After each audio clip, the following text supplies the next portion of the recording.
listening to the Ropes and Riffs podcast with your host, John Kiernan. If you guys haven't heard the Yagas yet, stop what you're doing. Don't even listen to this episode. Go listen to the record. It's amazing. We've got some amazing music we're going to talk about all today. Today I've got Jason and Renn from the Yagas. Thank you guys for joining us today. Thanks for having us. Absolutely. And off air, I was gushing a little bit about the new record because I had heard The Crying Room and I was like, this is great. And then as soon as The Crying Room came out, everyone's like, there's an orchestral metal record. Then the next press release came out and they were like, there's an alt rock record. Then the next press release came out and they were just like, it's horror. I'm just like, it's just great, evocative music. Let's just talk about the record itself. It's just amazing. So first off, kudos to coming up with what I can only say is one of the most visceral records of 2025 so far. So keep crushing it, guys. So let's talk a little bit about the formation of the Yagas too, because I believe you guys met at a music school from what I see up in your area. My music school. Your music school. Tell us about that, because I run a music school too. That's awesome. Yeah, my wife and I run a music school called Rock Academy. We opened as Rock Academy 7 years ago or so. It's a school for children, mostly ages 8 to 18. But then we also have an adult program from 18 to whenever. So I taught all of their kids at one point or another. And 3-hour rehearsals, they would come in, drop the kids off, and then just be sitting in the parking lot or in the lobby for 3 hours and chatting, basically. Conversations which I was not privy to because I was in wrangling the cats. I mean, teaching the children. But, eventually, I think it was the pandemic, or just after the pandemic, maybe, when somebody signed Renn up for the adult program, and then Vera followed, and then Mark followed. And eventually Mike joined. And whenever we do the adult program and somebody picks like a metal song or something heavy with a lot of double kick, some of the drummers in the adult program can't quite keep up with that. So I step in and I'll play those tunes. And that's how we all got to play together on songs. And there was a definite chemistry there, a definite, just love. And it started to work immediately, honestly. From my perspective, awesome. I'm sorry if it's very loud. Is it very loud? Okay. You're good. Vera and I, my wife and 2 kids, we were moving back from Canada. We were kind of had been away for 6 years on a TV show, and we were looking for a community to just be part of. And a friend of ours invited us to the Rock Academy, and I just immediately saw in my kids' eyes, I just saw them just light up when they saw kids their age playing the music. I think it was The Doors was their first show, and my son immediately turned to me and was like, I want to do this, Little did I know that 2 years later, I'd be like, I want to do this too. Because the funny thing is that you have, I don't know, maybe it attracts a kind of a family, but you have an incredible pool of musicians who are adults sitting in the parking lot of the Rock Academy, just waiting there for 3 hours while their kids are inside having a blast and chasing each other around with Pringle cans and pens at each other and jamming together, forming friendships and having this just amazing environment and clubhouse. And we're out in the parking lot wondering why do they get to have all the fun? Why didn't I have this as a kid? Somebody as a joke signed me up for the adult program. Still to this day, I don't know who it was. Vera thinks it was Scott Ian. I don't know if that's true because he's a friend of all of ours. I think it was another kid, but in any event, I just said, all right, I'll do it. And Vera said, if you're doing it, I'm doing it. And then soon enough, Jason became my teacher. So one could argue that Jason is all of our teachers, right? Yeah, I've taught all in the of Rock them. Academy. Yeah. And, he cracked us all wide open. And I was, a certain kind of a musician. He gave me some really complicated things that I wasn't used to playing. And it just it's kind of funny. I think I was 49 at the time, but to be midlife and somebody challenging you like that. And I don't know. And it just really started to gel. And I think that through, natural selection, we kind of gravitated towards one another just from the song assignments that Jason had given us all and playing with each other on stage. So I just want to keep highlighting just how important Rock Academy is in the history of this band and the formation. So, yeah. And I love also that you said that you're still not sure who signed you up. It could have been Scott Ian, but there is a universe here where it could have been Vera and she's still just I don't know, man. It could have been Scott, but now I'm here. Maybe she's wanted to do this for a while. Yeah, maybe. Because I tell you, it cracked her wide open. Like the discovery for her. Like I said, like midlife. Like who knew? She and I had been together for 19 years. No idea. I knew she had a loud voice. I didn't know she had the control and the passion and just like the love of heavy music. And And that's it just yeah. And the presence yeah. and everything else. And Yeah. John, as a music teacher, I didn't know you were a music teacher, but I'm sure you would have the same feeling. That's one of my favorite parts about teaching is that moment where you get somebody who is obviously out of their heads, nervous, and then they open their mouth or they go to hit the note and it happens, and then you see that delight, enter their eyes. It's just one of the Absolutely. greatest feelings. It's one Yeah. of the reasons why you get into music, It's one of these things where you see whether it's like the first lesson or whether it's down the road in like a recital or something like that. We just finished up our 5 recitals here this last weekend, and it's crazy because there were a couple of kids who you saw a little bit of nervousness before they jumped in, and then all of a sudden you see them get on stage and it just changes for a lot of them, and they don't realize the adulation. They don't realize like how good they are. They kind of hear all their own mistakes. They hear their own fear. They hear their own consciousness, and then they just rip it. And Yeah. everyone's just like, "Oh my God, you're so good! Like, what happened?" And it's Yeah. just it makes you so proud to like. And I've said this to all my students. I go, "Listen, I'm grateful to have had the opportunities that I've had in music, and I know you guys as well. But to be able to see you guys just do all of this amazing stuff, like there's not a better feeling in the world." Yeah, it's Yeah. amazing. It's amazing. You watch the wings just sort of, rise out of their back. Absolutely. Yeah, and just to go back to what you were saying earlier about the record and like how to label it. I think that what you have is this like our record is like a cauldron of everybody's influences and everybody's history just kind of mixed up, and I think it's okay when a record doesn't quite fit into a box, but on its own, I think from start to finish, if I don't know who listens to full albums anymore, but if you do, I think it makes really good sense altogether. And I think you have to just kind of, remove those barriers, of trying to figure out like how it works or why it works and just enjoy it, But Yeah.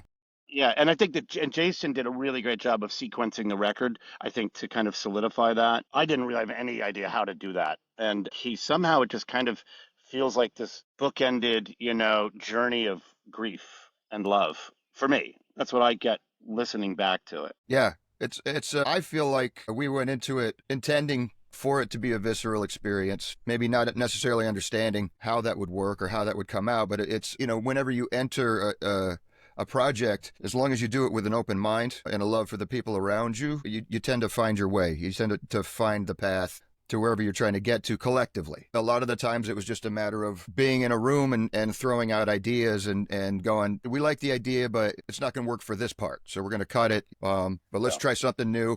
And then you try that new thing, and then everybody just looks at each other and smiles and goes, yes, that's where we're trying to get to. Yeah, And that's something, yeah. Well, that's something I wanted to ask you guys too, because the record has such an interesting vibe on it, and kind of knowing about, cool, you guys are all in this school together. You guys are parents of people who are in this school. A lot of the times when you get grown-ups together, this isn't the style of music that everyone jams on, but like you end up hearing all of this evocative music. Was there up front kind of a direction of, okay, cool, let's try out some songs that we like and see what fits? Or was it kind of like, hey, while we have all of us together, what kind of direction do we want to go in? Because I think a lot of people, they called it like a heavy metal album or orchestral album because they're like, Vera, The Conjuring, great, dark imagery, let's go. It's got synths and it's got orchestra and it's got this. But like, I think that when you sit down with each other, how does that come to the surface where you end up having this record that's a little bit darker as opposed to like a bunch of people kind of saying, you know what, cool, let's write something a little bit more upbeat, or let's write something a little bit more, for lack of a better term, what grown-ups of music school parents may traditionally jam on or write? We're all pretty dark, it turns out. Senses of humor are all pretty dark, and that's just sort of where we live. And part of, I think, one of the reasons that we connected so well was because of our sense of humor, being from the place that it's from. And I think you hear that. Yeah, absolutely. And what's funny is like you might listen to some of the stuff and be like, "Wow, these are some morose lyrics or just even just the heaviness and the gravity of the music, right? There's absolutely none of that. We're all actually very joyous and making jokes and laughing all of the time. Like one interviewer had asked Vera, like, how hard was it for you to sing and to execute the crying room a performance on record? We did that at like over coffee at like 6 a.m. on vacation, like on a bright August day. Everyone else is like asleep in the house, and I always travel with my laptop and my mic and headphones. And she was like, I got an idea. And like, and it's literally one pass, and then we're like cooking scrambled eggs an hour later.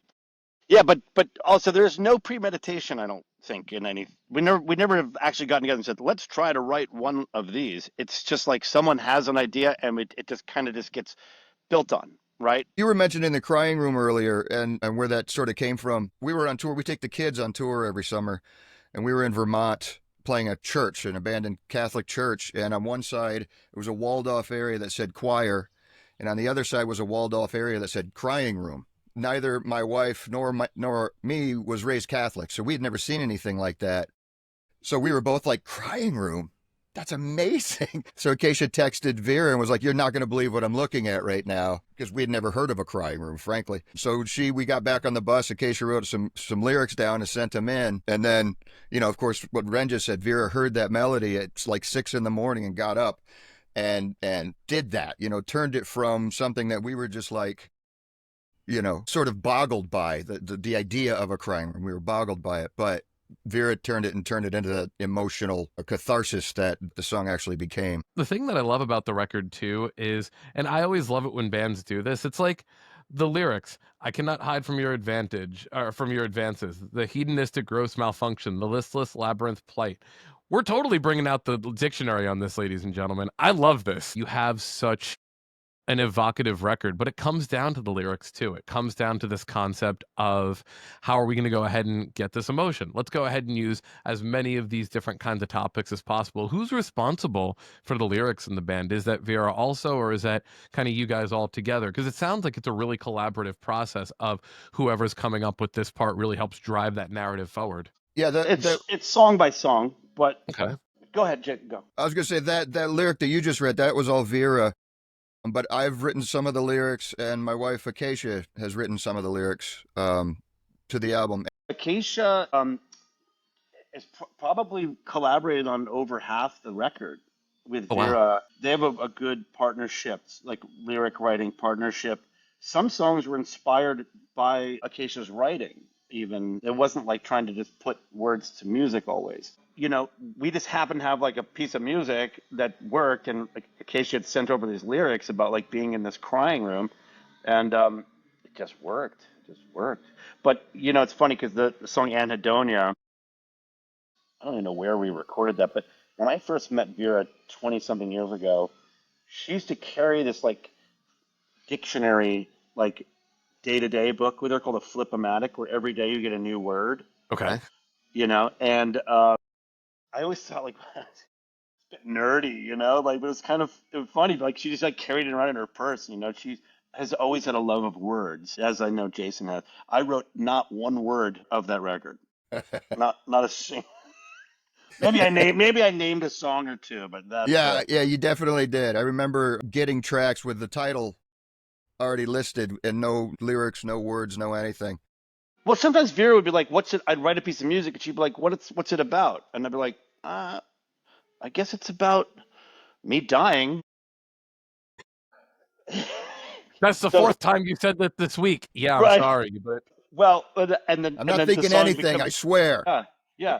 So I think I actually said it's the life of a widow, right? Yeah. And that's where that came and she's from. walking down, also, I believe, right?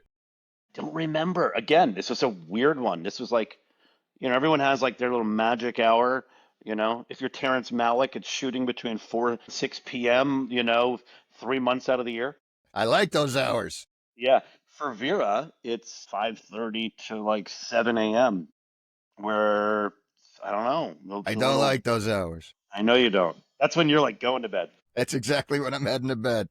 Yeah, but that's when the inspiration seemed to kick in with her. So She's Walking Down was one of those. Again, it was never an intention to like, we're gonna write a song about child abduction, like our biggest fear, our daughter being abducted. This was like I had written some like coffee wasn't even made yet. I'd turned it on and I had my keyboard on my on the dining table, and I just started playing something. She's like, "What is that?" And I said, "I have no idea."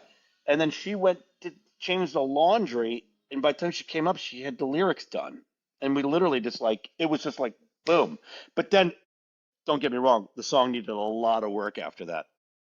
If you remember Jason and Mark, sitting there like it's very difficult to get some of that syncopation down between the guitar and the drums. But yeah, But that's what it is too. When you write music, sometimes you have these ideas that come to you super quick. And you hear this all the time from you guys, from other musicians, from myself. Hey, how did that song come out? I don't know. I was eating a sandwich and then it was done in 10 minutes. You hear other songs that it's like, hey, we haven't even finished it, and it's been months now. And you're just literally coming up with these different ideas. But everything comes from somewhere and you don't know what's going to spark that. And even like you said, you're like, I'm not thinking about our kid getting abducted. But at the same time, I'm sure that every parent has yeah, something in them, that fear and that conversation of like, no one wants to think about that. But when it yeah, comes to writing a record and you're just like, what does it sound like and feel like to explore that? That may yeah, be horrible. Well, you yeah, know what? Let's put yeah, that into music. Let's put that into lyrics and let's run with it. yeah. Like Absolutely. that's it's not bad at all. You know what you rarely hear?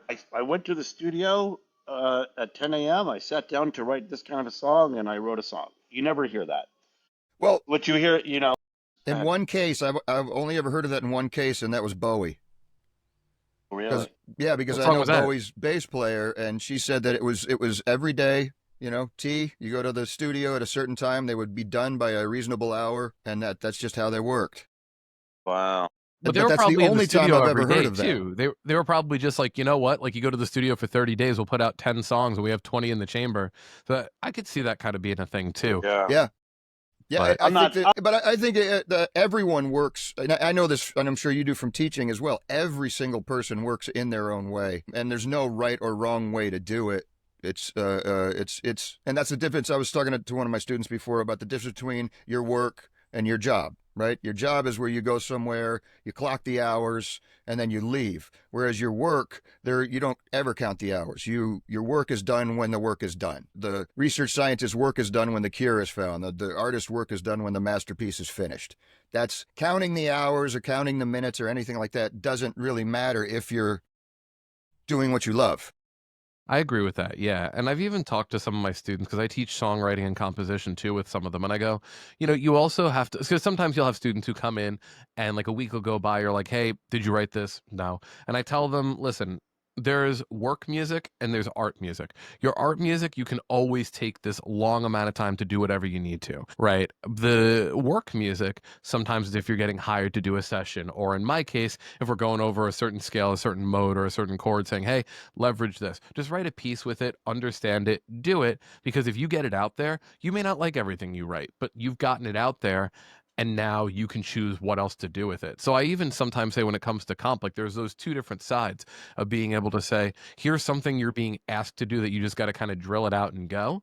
And then here's like the music that's really going to evoke everything that you have, those ones that you put all of your lifeline into. And both of them kind of work in tandem sometimes.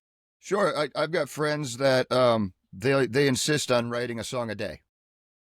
Doesn't matter if it's good or bad, song a day. And when they've got enough of them, let's say a month has gone by, they'll go back over the songs that they did, every one a day, and maybe they take a piece of one of them and a piece from another, and they put those together, and then they get something really great out of it. So out of 20 songs, they get one or two really good ones. So, like I said, everyone works differently, and then once you find your process, that's one of the happiest days there is, I feel. I love that. So And I'll then ask you. that's also Okay. when it gets really difficult because then all of a sudden you have all these other roadblocks and hurdles in your way, and you can't do it the way you need to do it Right? because Because life. Life gets in the way. Yeah, yeah. absolutely. For each of you, what is your favorite song off of the record and why? Red? Mine is Pendulum, and I don't. I guess. Well, originally I didn't understand it, and Vera, I recorded it in our living room, the vocals, This was a unique song. She didn't want to retrack it, so it was a demo that we did in the living room. She's sitting on like my squeaky chair that I found in a dumpster outside of a guitar store. Like it was bad audio. The kids were screaming for breakfast in the background, and she said, "Let me try this, screaming thing." And I just didn't quite understand it. And then something, I don't know, it just kind of got into my pores. And then I worked really hard on doing my keyboards for it. But then we went into the studio, did the guitars, bass, and the drums, and then I had time to sit with it and do my keyboards. And I don't know, I guess for me, I'm most proud of it. Of like, I'm not sure it's the best produced song on the album, but I know the layers that are in there, and I don't know, it's the one that grabs me the most emotionally. Okay. For me, I think it's Midnight Minuet. Midnight Minuet for me. Okay, so going back a little, my grandmother was in the hospital, dying basically, and we came to visit her, and we said, how are you doing? How are the nurses treating you? She said, the nurses there are fine, but I really like the one that lives under my bedside table. Right, so cold water down the spine immediately. We were like, Grandma, is she there now? Yes, she is. And I said, but we don't see her. She said, yes, she's between the people that you can see, the in-between spaces. And that idea has fascinated me ever since. Science tells us that between 0 seconds and 1, there are an infinite number of moments. And since Einstein proved that time and space are woven together into a fabric, it follows that there are also spaces between spaces. And for me, Midnight Minuet in particular accesses that. It feels like it's one of those in-between spaces, between life and death, perhaps, or even dimensions. I don't even know, but the feel of it is very much, and it's actually about dancing with the dead under the moon. That's what the actual, idea behind the song was. Yeah. Wow.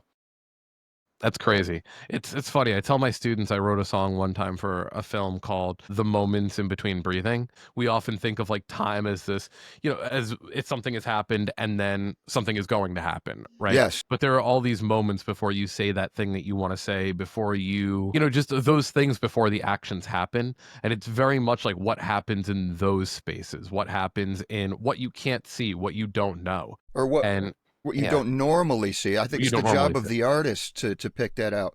Because also one of my favorite things, if you go to the Rembrandt Museum in Amsterdam, at the very end of the tour are a series of these obviously hastily drawn self-portraits that Rembrandt did, and they're all those in-between moments between composure. Like, it's either him beginning to smile or him just finishing smiling, or, like he's doing this kind of thing. Wow. And they're drawings. They're hand-drawn, so obviously he took time to do it, but he was focused on those in-between moments. And that, that just, I already loved Rembrandt, but, I will forever love him just for that, I love that. And Wow. from a question that was incredibly evocative to something that's in the spirit of our Ropes and Riffs podcast, for each of you, if you had to put together a wrestling match of musicians only for each of you, who would that be and what would it be? Like well known, is anyone in history or like people we know? It could be anyone in history, and it could be any kind of match type you want. It could be Bach and Beethoven in a hardcore match, but I don't know who'd want to see that. I'd want to see that. I just answered it. How about you guys? Hmm. Ginger Baker. I would want to see Bonham and Ginger Baker in a cage match. Okay, a Rage in the Cage style match, just because they were both such bruisers. And Baker was convinced that he was nothing like Bonham, that he was more of a cultured musician playing melodies and things like that. And Bonham was like, who fucking cares? Just hit the fucking things loudly, right? Yep. So, it would be like brains versus brawn, I think. And I think it would be an amazing match. I love that. I'm gonna go with Prince and Michael Jackson. Oh my God. That's perfect. I don't know who I would want to win. I love them Yeah. both eternally. And you don't have to They're pick a winner. the- You just got to make the match. I know. I'm trying to think about the hardest one for me to watch. And then the last question I got for you guys here. For each of you, if you had to make a Spotify playlist with 3 songs that represent who you are, what would those songs be? Who we are as a band or who we are as people? As people. Wow. So that's always the hardest question. We talk about everything else on the show. As soon as I get to that question, people are like, damn, man. Well, because 3 songs is tough. I mean, for me, number 1 would be Firebird Suite by Stravinsky, but the other 2, Mm. next to impossible for me. I'm sure it would be a Sam Cooke song and maybe an Anthrax song. I like that. You know, Madhouse or something. I'm not sure how interesting my answer is going to be, other than I would say Troisième de Ped by Eric Satie. To me, I mean, that is, I think, historically the first conventional pop song, I think, which kind of changed the game for everybody, just in terms of its arrangement. And also, it's just, I don't know, something about its arrangement, when I sit at the piano and play it, just like, you know, one of my faves. And then I'm going to jump to Mask by Bauhaus. And then, man, I would say an instrumental Gary Newman song called I Nearly Married a Human. Yeah, Great song. That's all I got. It's all you need. You only needed 3. And every time Yeah, I ask that question, but Ozzy's in there too, though.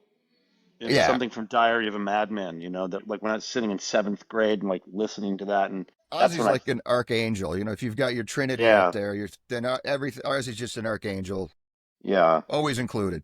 I think absolutely. Mr. Crowley, listening to that was not to sound satanic because it wasn't, but it's more of I became possessed by the music. I I can agree remember with that. listening to that song in like 7th grade and looking in the mirror and being like, "Whoa!" Well, that synth intro is legendary. That's Yeah. one of the greatest things. So it just hit me. Yeah. It's just like one of the first things that rattled my soul. So It's funny. can I have 4? That's You my can have if I- 4. Absolutely.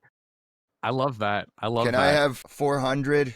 Because I think I can get there. Especially throwing Ozzy on there too. And I talked to my buddy Ben recently, who's also a massive Ozzy fan, and I go, controversial statement, my favorite Ozzy song ever is Bark at the Moon, and my favorite guitarist of Ozzy ever was Jake E. Lee. I'm just like, I love Randy Rhoads. He is phenomenal. I love Gus G. I love Zach Wild. I love all the guys he's gotten. They're all phenomenal. But I don't think in Ozzy's era you get a song. Well, Mr. Crowley's great too, but I'm just like, I remember hearing Bark at the Moon for the first time right after Crazy Train, and I was like, what the hell is this? Yeah. That would have to be one of mine. Jake's a friend of my uncle's. Oh, really? Yeah. That's awesome. I would agree with that. I love all the eras for the era themselves. I saw that tour. It was astonishing. It was amazing. And I love, like I said, I love the Zach Wild era. I love pinch harmonics. I'd never heard anything like that before, and it was everywhere on every song. Coolest thing ever. And of course, Randy is just Otherworldly. face melting. Yeah. Just those descending scales in the middle of a song, I'd never heard that before. I love that. Well, guys, thank you so much for making time to come on the show. Everyone check out Midnight Minuet. Everyone check out the Yagas. If you haven't heard it yet, this is your call to hear it. I told you guys at the beginning, if you haven't heard it yet, stop this, go listen to it, and then come back. But if you haven't listened to it yet, go listen to it now. And we have a show. John. We have a show coming up August 1, Space Ballroom in New Haven, Connecticut. Oh, that's awesome. Thank you guys for coming on the show. Thank you, John, so much.